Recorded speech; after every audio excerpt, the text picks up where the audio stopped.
In this presentation, the basic concepts of internal fixation with screws and plates are shown and practiced. The objective is to understand the principle of interfragmentary compression that provides absolute stability. There are two main parts: screw technique and conventional plating. The screw technique. First, a 4.5 millimeter Cortex screw will be applied without a gliding hole to function as a position screw. By over-drilling the near cortex, interfragmentary compression can be obtained. A 6.5 millimeter cancellous bone screw is used to demonstrate interfragmentary compression of a medial tibial head fracture with a lag screw. Conventional plating with the LCP, or locking compression plate. The 4.5 5.0 LCP is used as a standard compression plate and as a compression plate with a lag screw through the plate. Then there's the LCP L plate, which is a buttress plate. The screw technique. The standard 4.5 millimeter Cortex screw below and the 6.5 millimeter cancellous bone screw above are used in these exercises. The 4.5 millimeter Cortex screw has a thread diameter of 4.5 millimeters and a core diameter of 3 millimeters. The 6.5 millimeter cancellous bone screw has a thread of 6.5 millimeters and a core diameter of 3.2 millimeters. It's available with a 16 millimeter thread, a 32 millimeter thread, or fully threaded. The following instruments are required: the 3.2 millimeter drill bit, which is slightly larger than the core diameter of the screw, and the 4.5 millimeter drill bit, which is the same diameter as the thread of the screw. The 4.5 3.2 double drill guide. The countersink. The depth gauge. The 4.5 millimeter tap for Cortex screws and the T-handle. And the large hexagonal screwdriver. The generic bone is fixed in the bone clamp. Using the 3.2 millimeter drill bit and the 3.2 drill sleeve, both cortices are drilled through, perpendicular to the fracture plane.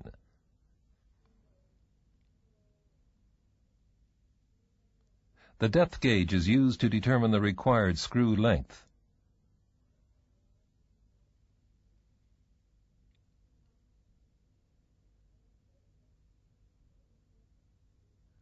The thread is cut using the 4.5 millimeter tap and the corresponding sleeve.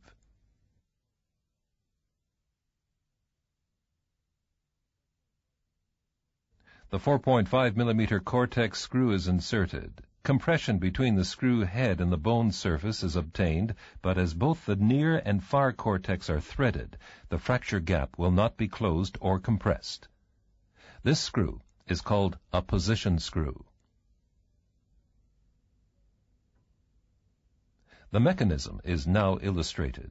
The gap will not close because the thread of the screw is engaged in both cortices. To achieve interfragmentary compression, the hole in the near cortex must allow axial gliding of the screw. This is obtained by over-drilling the near cortex with the 4.5 millimeter drill bit. This is called the lag screw technique. At the other end of the bone model, first a gliding hole through the near cortex, perpendicular to the fracture plane, is drilled, using the 4.5 millimeter drill bit. The 3.2 drill guide is inserted into this hole to direct the 3.2 millimeter drill bit used to drill the far cortex. This ensures that the 4.5 millimeter gliding hole and the 3.2 millimeter thread hole are aligned. Countersinking the hole in the near cortex reduces screw head prominence, which is advantageous in areas of minimal soft tissue coverage. The depth gauge is used to determine the required screw length.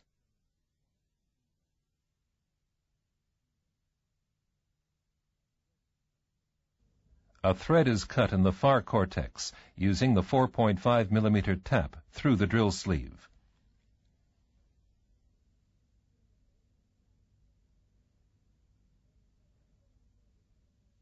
A 4.5 millimeter Cortex screw is inserted. As soon as the screw head touches the bone, further tightening of the screw will lead to closure of the fracture gap and interfragmentary compression.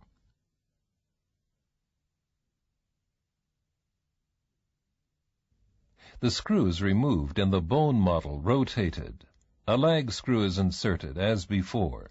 The only exception is the orientation of the lag screw relative to the fracture plane. When the lag screw is not placed perpendicular to the fracture plane, shear forces develop. They can cause displacement of the fracture fragments, as shown in this demonstration.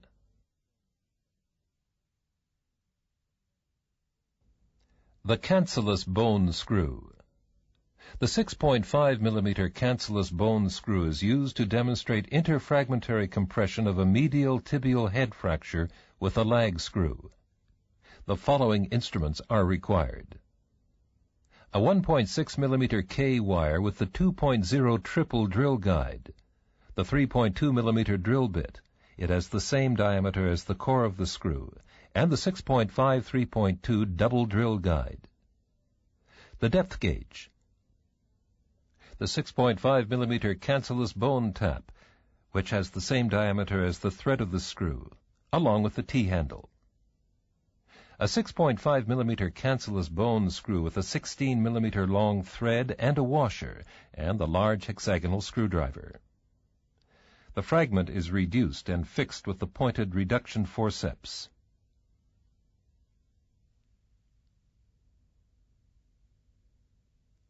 For preliminary fixation, a K-wire is inserted parallel to the joint, avoiding the previously planned position of the screw.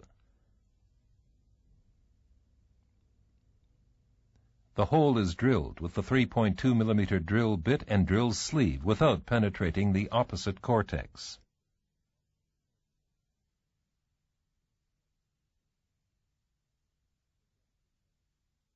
The depth is measured.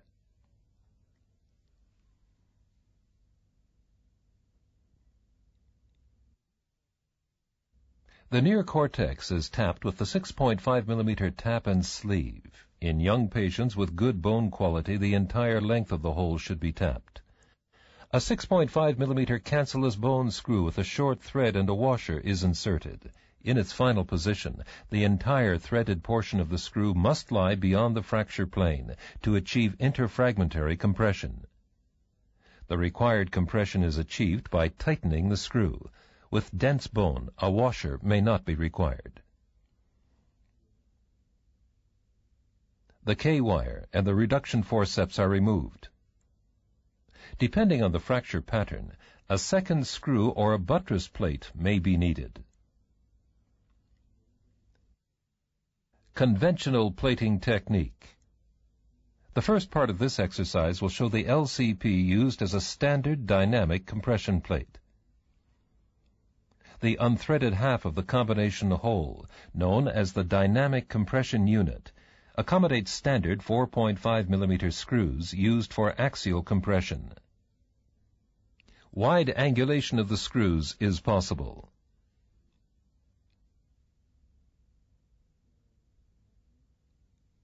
The cortex screws can be used to achieve dynamic compression of the fracture when inserted eccentrically. They also can be placed neutrally, just to fix the plate onto the bone. The threadless part of the combination hole always faces towards the end of the plate. The space between the two inner combination holes, where the threaded portions face each other, represents the center of the plate. Based on this symmetry, dynamic compression can be achieved from both sides of the plate. To start the exercise, one end of the generic bone is fixed in the clamp. The 8-hole LCP is positioned on the intact bone, marking the site where the transverse osteotomy is to be done with the oscillating saw.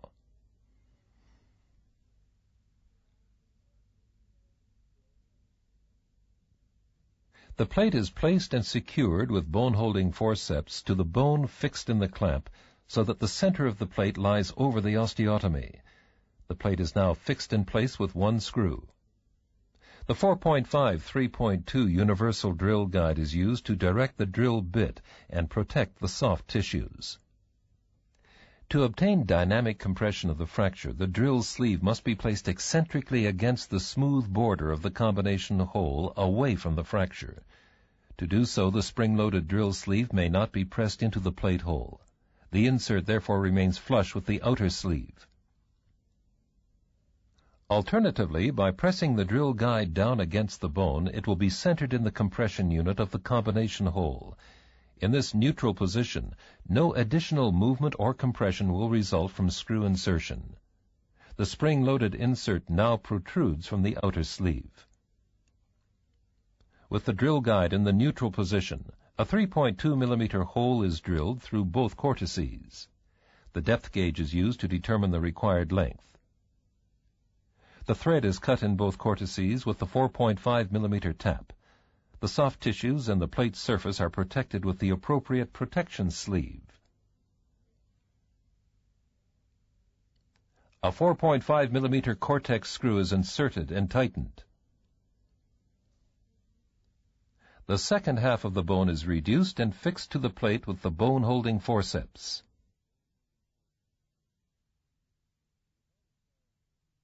Without applying any pressure to the universal drill guide, a 3.2 millimeter eccentric hole is drilled. The length is measured. When driving home the screw, the head hits the smooth slope of the plate hole. The bone is moved axially, creating compression of the osteotomy. However, this compression occurs only beneath the plate in the near cortex, while a slight opening of the osteotomy in the far cortex can be observed. Here the point is illustrated.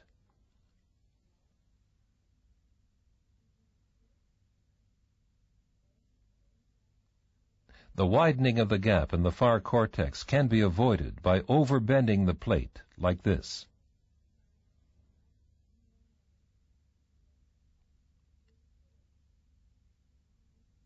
To begin, the screws and the plate are removed. The plate then is slightly overbent with the bending press.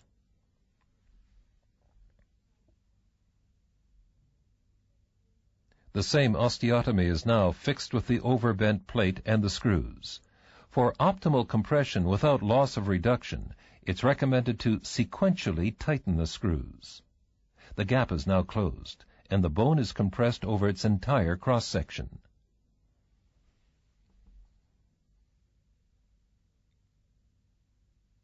A stable and anatomically correct internal fixation has been achieved. In this exercise, the function of a compression plate in combination with a lag screw will be shown. A new bone with a simple oblique type A2 fracture and a black foam sheath to simulate the periosteum will be employed. The same 8-hole LCP is used. The plate is fixed on the bone with the bone-holding forceps. The position of the plate is defined by the planned direction of the lag screw. Compression of the fracture will be obtained in the axial direction by 2 eccentric screws and 1 interfragmentary lag screw. To prevent gliding along the oblique fracture plane, the fragment forming an open angle to the plate must first be fixed in place. The sharp edge of the second fragment will then be wedged in. Optimal axial compression of the fracture can be achieved. A hole is drilled in the neutral position with the 3.2 millimeter drill bit and the universal drill guide. The length is measured. After tapping, the screw is inserted and tightened. The reduction is verified. To compress the fracture, the plate will be fixed to the other bone segment with an eccentrically placed screw. Using the universal drill guide and the 3.2 millimeter drill bit, a hole is drilled in the eccentric position. The length is measured and the hole tapped. The screw is inserted and tightened. Axial compression of the fracture is obtained.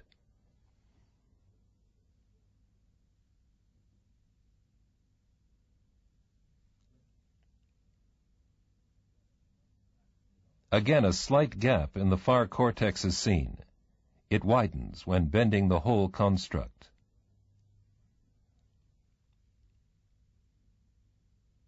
To improve the stability by compressing the oblique fracture, a lag screw will be inserted perpendicular to the fracture plane. The near cortex is drilled with the 4.5 mm drill bit and the corresponding drill guide to create a glide hole. The 3.2 mm drill guide is inserted into the previously drilled hole, and a 3.2 mm thread hole is drilled through the far cortex. The screw length is determined with the depth gauge. The thread in the far cortex is cut with the 4.5 mm tap. The selected 4.5 mm cortex screw is inserted. Tightening the screw produces additional interfragmentary compression of the oblique fracture plane.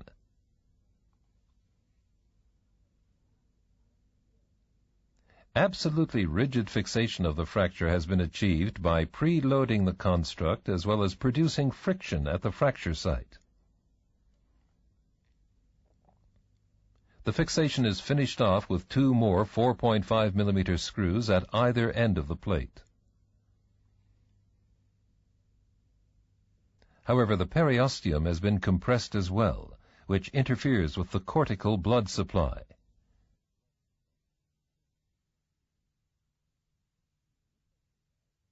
In this exercise, an LCP-L plate as a buttress plate with lag screws is demonstrated.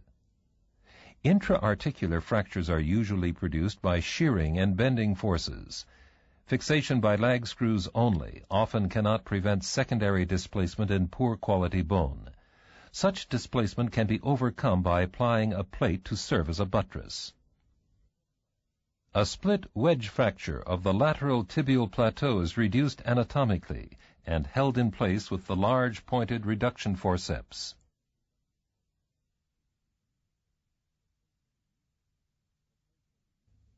The plate may be used as a guide when securing the provisional fixation with two 1.6 mm K wires, inserted at 90 degrees to the fracture plane, so as not to counteract subsequent compression.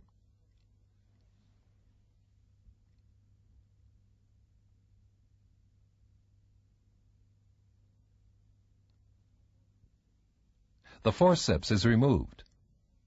A pre-contoured L plate is used as a buttress plate in this type B1 tibial plateau fracture. However, it may need additional contouring to the bone, otherwise it could either fail to buttress or it could cause a deformity when secured to the bone. Once the plate fits the contour of the bone exactly, it's securely fixed to the bone. It's best to start the fixation of the plate on the diaphysial side using the elongated hole, which allows some fine-tuning of the plate position. The plate is fixed to the bone with the screw in the neutral position in the usual manner.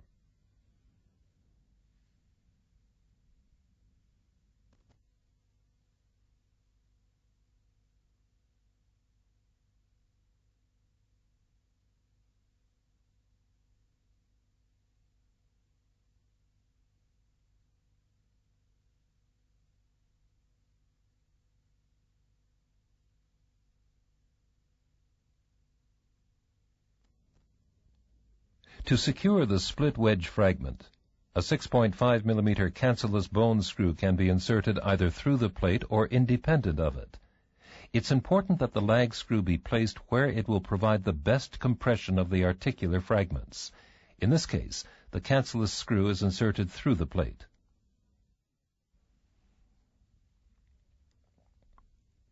After drilling with the 3.2 mm drill bit and measurement of the depth, the near cortex is tapped.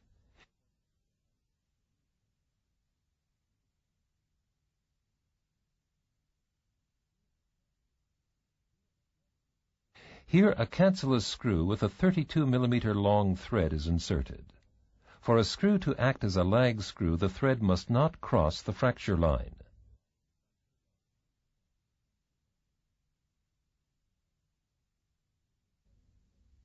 The second cancellous screw is inserted.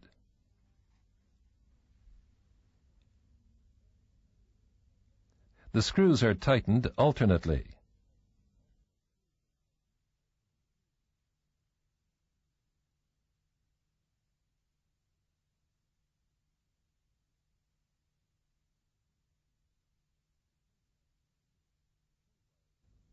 The K-wires are removed.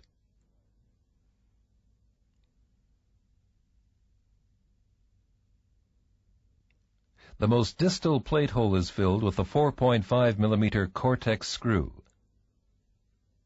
The fit of the buttress plate is snug. Compression has made the fracture line almost invisible.